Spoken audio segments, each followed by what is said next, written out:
I'm back with my new video. In today's video, I will be sharing the concept of some special parallelograms from chapter 3 Understanding Quadrilaterals class 8. Some special parallelograms. Parallelograms हमने अपनी जो previous video इस chapter की में देखा था कि हमने पैरेललोग्राम्स के बारे में पढ़ा था, उसके डिफरेंट कॉन्सेप्ट्स में डिफरेंट प्रॉपर्टीज पढ़ी थी. ठीक है, वो उस वाली वीडियो का लिंक मैं इस वीडियो की डिस्क्रिप्शन बॉक्स में शेयर कर दूंगी ताकि आप एक बार फिर से पैरेललोग्राम्स को रिवाइज कर सकें. अब हम आज करेंगे स्पेशल पैरेललोग्राम, एक ऐसी फिगर जो पैरेललोग्राम है लेकिन उसकी भी प्रॉपर्टीज में कुछ स्पेशल प्रॉपर्टीज उसकी खुद की भी है. इसमें नंबर 1 हम पढ़ेंगे रोम्बस. रोम्बस क्या है?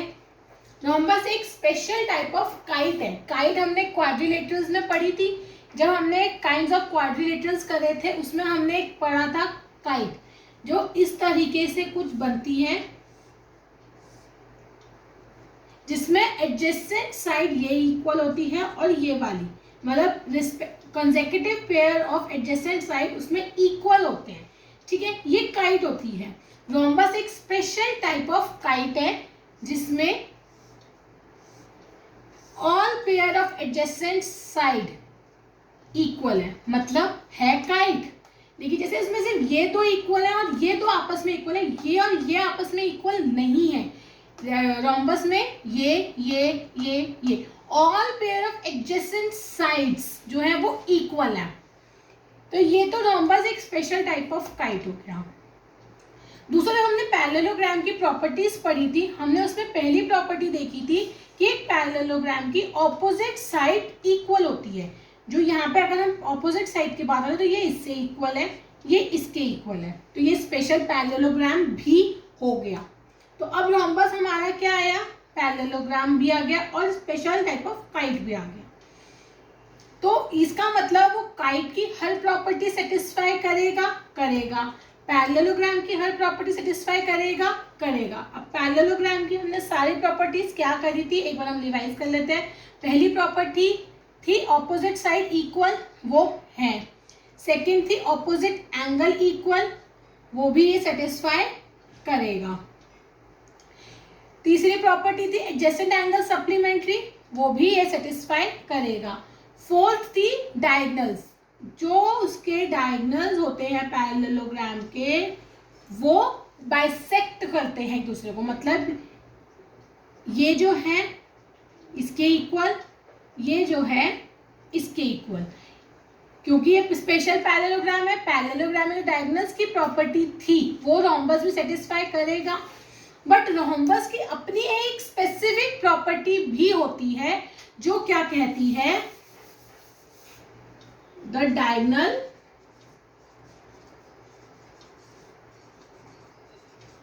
ऑफ रोम्बस आर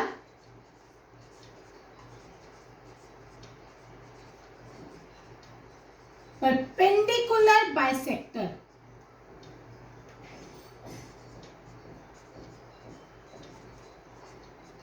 मतलब जो ये आपके डायगोनल्स है इस रोम्बस के, ये बाइसेक्ट कर रहे हैं, बाइसेक्टर है लेकिन ये परपेंडिकुलर बाइसेक्टर है. परपेंडिकुलर बाइसेक्टर का मतलब क्या है, जहां ये दोनों कट कर रहे हैं यहाँ पे आपका चारों 1 2 3 4 ये चारों 90 डिग्री बन रहे हैं. क्यों? क्योंकि ये परपेंडिकुलर काट रहे हैं, मतलब ये 90 डिग्री बनेंगे. ये हमें आज इस प्रॉपर्टी को रोम्बस की हम प्रूफ करेंगे. इसको प्रूफ करना बहुत ही सिंपल है. आपने अपने रोम्बस को नाम दिया A B C D. तो आपने क्या किया, इन ट्रायंगल AOB, इसको हमने पॉइंट को O नाम दिया, AOB एंड COB. हमने कौन सा दो ट्रायंगल्स लिए, ये और ये. आप ये और ये भी ले सकते थे, ये और ये भी ले सकते थे, और ये भी ले सकते थे। आपने इन दोनों ट्रायंगल्स को लिया, इनको आप कॉन्ग्रेंट प्रूफ करेंगे। कॉन्ग्रेंसी कैसे प्रूफ करेंगे? देखो, AO CO के इक्वल है। क्यों? क्योंकि डायगोनल्स जो हैं are diagonals bisect each other. ठीक है, OB और OB रीजन आ गया कॉमन, ये इसका रीजन है, ये इसका रीजन है। Third one is AB is equals to CB, क्योंकि सारी साइड्स आपस में इक्वल है, ऑल साइड्स आर इक्वल।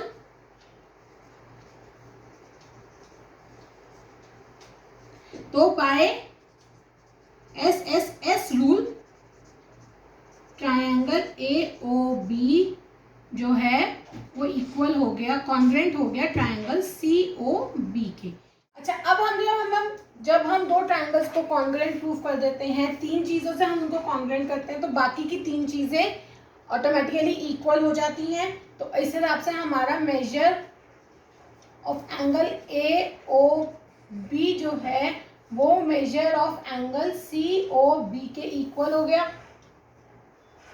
मतलब ये वाला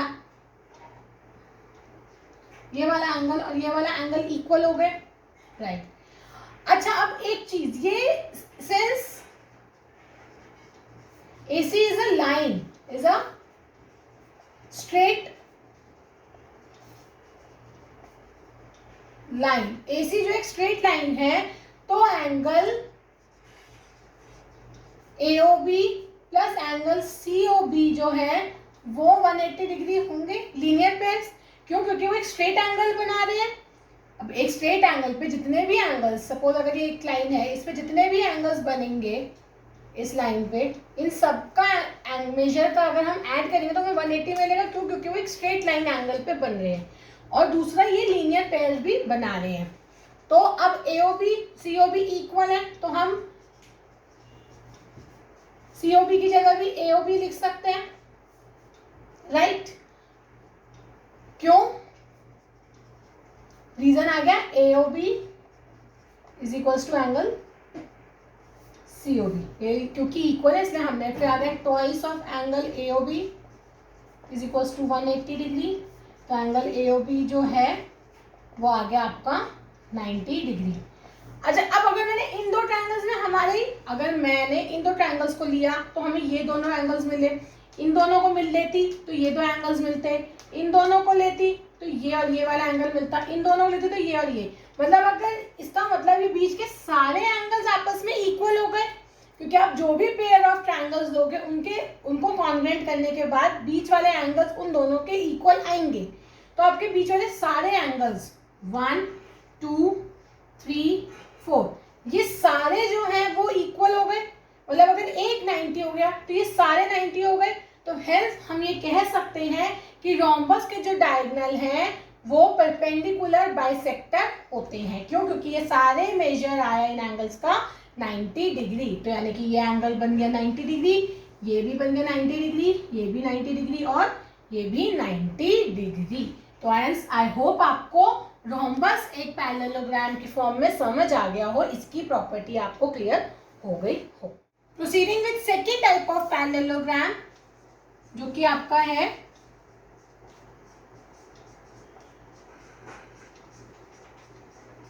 रेक्टेंगल। रेक्टेंगल एक ऐसा पैरेललोग्राम है जिसके सारे angles, all measure of all angle इसके इक्वल होते हैं। मतलब अगर ये x है तो ये भी x होगा, ये भी x होगा, ये भी x होगा। लेकिन जब हमने पैरेललोग्राम पढ़ा था, हमने उसमें क्या पढ़ा था कि ऑपोजिट एंगल्स इक्वल होते हैं। लेकिन रेक्टेंगल एक ऐसा पैरेललोग्राम है जिसके सारे एंगल्स इक्वल होते हैं, राइट। तो अच्छा, अब हमने एंगल सम प्रॉपर्टी जो हमने इस चैप्टर के स्टार्टिंग में कॉन्सेप्ट पढ़ा था, जिसमें हमने क्या पढ़ा था कि एक क्वाड्रिलेटरल की अगर हमें एंगल सम प्रॉपर्टी लगानी है तो उसके number of sides -2 multiplied by 180, यानी कि 2 मल्टीप्लाइड बाय 180 यानी कि 360, इन चारों का सम 360 होगा, चारों इक्वल है तो 4x हो जाएगा। क्यों? देखो x plus x plus x plus x जो है वो 360 होगा, 4x 360 होगा, तो x कितना होगा 90 डिग्री। मतलब कि रेक्टेंगल के सारे एंगल्स तो इक्वल होते हैं, लेकिन ये सारे एंगल राइट एंगल होते हैं, मतलब 90 डिग्री होते हैं। यानी कि ये 90 डिग्री, ये 90 डिग्री, ये भी 90 डिग्री, ये भी 90 डिग्री। तो इससे हमने क्या निकाला? हमने ये निकाला कि रेक्टेंगल के जो सारे एंगल्स होते हैं वो राइट एंगल होते हैं। ठीक है। अच्छा, अब हमने पैरेललोग्राम में एक और चीज पढ़ी थी, इसकी डायगोनल।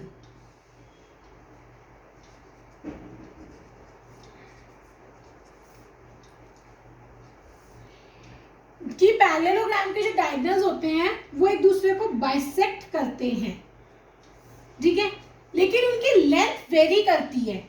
मतलब अगर मेरा पैरेललोग्राम ऐसा है, ठीक है, तो ये वाला डायगोनल मेरा लंबा होगा, ये वाला डायगोनल मेरा छोटा होगा। बट रेक्टेंगल के केस में अलग होता है। रेक्टेंगल के केस में ये रेक्टेंगल की एक स्पेशल प्रॉपर्टी है कि the diagonal of rectangle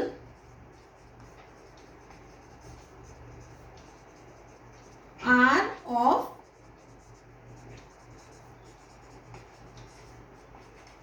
equal length। मतलब क्या हो गया? BD जो है वो AC के इक्वल होगा। अब ये कैसे होगा? इसको प्रूफ करने के लिए हम क्या करेंगे? हम दो ट्राइंगल लेंगे इन ट्राइंगल ADC,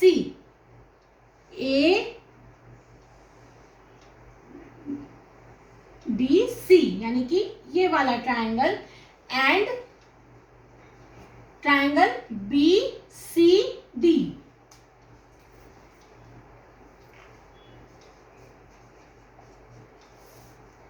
अब इन दोनों ट्राइंगल्स में हमें इनको पहले कॉन्ग्रुएंट प्रूफ करेंगे। अच्छा, DC CD के इक्वल है, common. Measure of angle ADC is equals to measure of angle BCD, each 90 degree. ठीक है, ओके। और थर्ड है AC, AD is equals to BC। क्यों? ऑपोजिट साइड्स जो है पैरेललोग्राम की भी इक्वल होती है, रेक्टेंगल की भी इक्वल होंगी, तो ये आ गया ऑपोजिट साइड्स आर इक्वल। क्यों? क्योंकि ये आपके पैरेललोग्राम की भी एक प्रॉपर्टी है। सिंस रेक्टेंगल भी एक स्पेशल टाइप ऑफ पैरेललोग्राम है, तो वो इसमें भी ऑपोजिट साइड्स इसकी इक्वल होंगी, राइट? तो triangle ADC is congruent to triangle BCD। Reason क्या आ गया आपका? RHS नहीं, sorry, side angle side.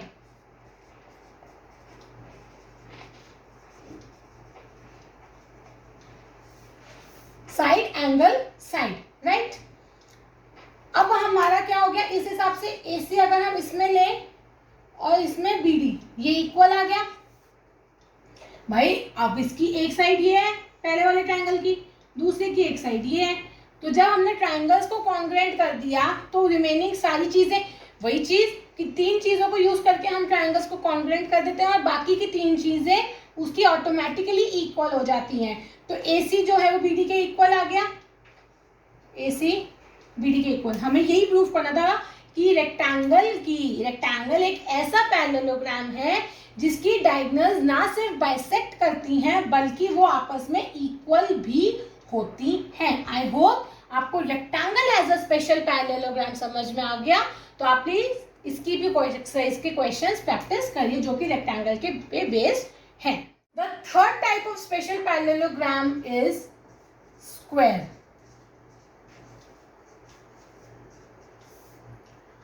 Square आप लोगों ने सबने स्क्वायर के बारे में अपना पढ़ रखा है। अच्छा, अब हम क्या करेंगे, स्क्वायर को हमने स्पेशल पैरेललोग्राम बोला। स्क्वायर ऐसा आपका बन गया, ये मेरा रेक्टेंगल हो गया,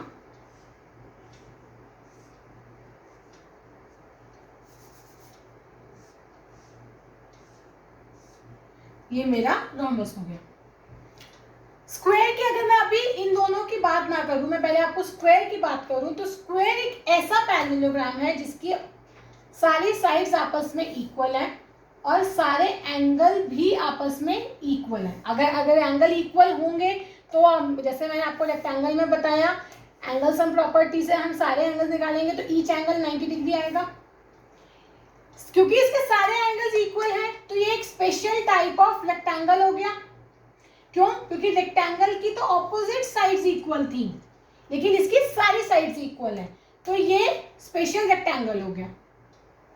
अच्छा, रोम्बस की सारी साइड्स इक्वल थी जो स्क्वायर की भी हैं, लेकिन रोम्बस के सारे एंगल्स इक्वल नहीं थे, लेकिन इसके सारे एंगल्स, तो ये एक स्पेशल टाइप ऑफ रोम्बस भी हो गया। क्यों? क्योंकि इसकी सारी साइड्स इक्वल हैं, इसलिए स्पेशल रेक्टेंगल, सारे एंगल्स इक्वल इसलिए स्पेशल रोम्बस। और सिंस इसकी पैरेललोग्राम की तो सारी प्रॉपर्टी से सेटिस्फाई कर रहा है, तो ये स्पेशल पैरेललोग्राम भी हो गया। तो स्क्वायर एक स्पेशल, एक इतना यूनिक सा एक क्वाड्रिलेटरल हो गया क्योंकि सारी की प्रॉपर्टीज को सेटिस्फाई करता है। अगर मैं रोम्बस के केस में बात करूं तो इसके जो डायगोनल्स हैं वो बाइसेक्ट करेंगे, क्योंकि ये पैरेललोग्राम है। परपेंडिकुलर बाइसेक्ट करेंगे, क्योंकि ये स्पेशल रोम्बस है। डायगोनल्स आपस में इक्वल होंगे, क्योंकि ये एक स्पेशल रेक्टेंगल है। तो अल्टीमेटली जो स्क्वायर है वो दोनों की प्रॉपर्टीज को सेटिस्फाई करेगा। अब अगर मुझे इसकी प्रॉपर्टी को प्रूफ करना है, मैंने इसको नाम दिया A B C D ये O। तो मैंने जैसे रोम्बस में प्रूफ किया था, आप जब रोम्बस को दोबारा एक बार स्क्वायर के पे आने के बाद रोम्बस वाले को रिवाइंड करके आप देखेंगे तो आप समझेंगे कि मैंने उसमें क्या किया था। मैंने A और D और C और D को जब मैंने कॉन्ग्रुएंट प्रूफ किया था, यानी कि इन दोनों को, तो मैंने क्या निकाला था, मैंने इन दोनों एंगल्स की मेजरमेंट 90 डिग्री निकाली थी। क्यों? क्योंकि हमने फिर उससे क्या बताया था कि जो डायगोनल्स है वो परपेंडिकुलर बाइसेक्टेड है। ठीक है, तो हमने उससे प्रूफ कर दिया कि स्क्वायर के जो डायगोनल्स हैं वो परपेंडिकुलर बाइसेक्टेड है। सेकेंडली, अगर क्योंकि इसके ईच एंगल 90 डिग्री है, तो जैसे मैंने रेक्टेंगल में डायगोनल्स इक्वल प्रूफ किए थे, सिमिलर कॉन्सेप्ट से 90 डिग्री ये आपस में इक्वल, ये कॉमन आ जाएगा। मैं दोनों ट्राइंगल सेम बेस पे ट्राइंगल्स को लेके इक्वल प्रूफ कर दूंगी, कॉन्ग्रुएंट प्रूफ कर दूंगी, तो मेरे दोनों डायगोनल्स भी आपस में इक्वल आ जाएंगे। तो हमने अल्टीमेटली क्या समझा कि स्क्वायर एक ऐसा क्वाड्रिलेटरल है जो कि एक स्पेशल टाइप ऑफ पैरेललोग्राम भी है। क्यों? क्योंकि वो पैरेललोग्राम की सारी प्रॉपर्टीज सेटिस्फाई करता है, प्लस अपनी भी कुछ प्रॉपर्टीज उसकी होती हैं। सेकेंडली, स्क्वायर एक स्पेशल रोम्बस है क्योंकि वो रोम्बस की प्रॉपर्टीज को भी सेटिस्फाई करता है, प्लस वो एक स्पेशल रेक्टेंगल है। क्यों? क्योंकि वो रेक्टेंगल की भी सारी प्रॉपर्टीज को सेटिस्फाई करता है। तो हेंस आपको आज के टॉपिक में हमने ये देखा कि हमने स्पेशल पैरेललोग्राम्स पढ़े। ये तीन जो है समराइज करके हमारे पैरेललोग्राम्स बनते हैं। इन्हीं के बेस पे होकर हमारी 3.4 एक्सरसाइज 3.4 इन सब पे बेस्ड है। तो आप उन सब के क्वेश्चंस कीजिए, और अगर कोई आपको क्वेरी आती है, if any query arise, just get back to me, your queries will be resolved soon. So keep watching, bye bye.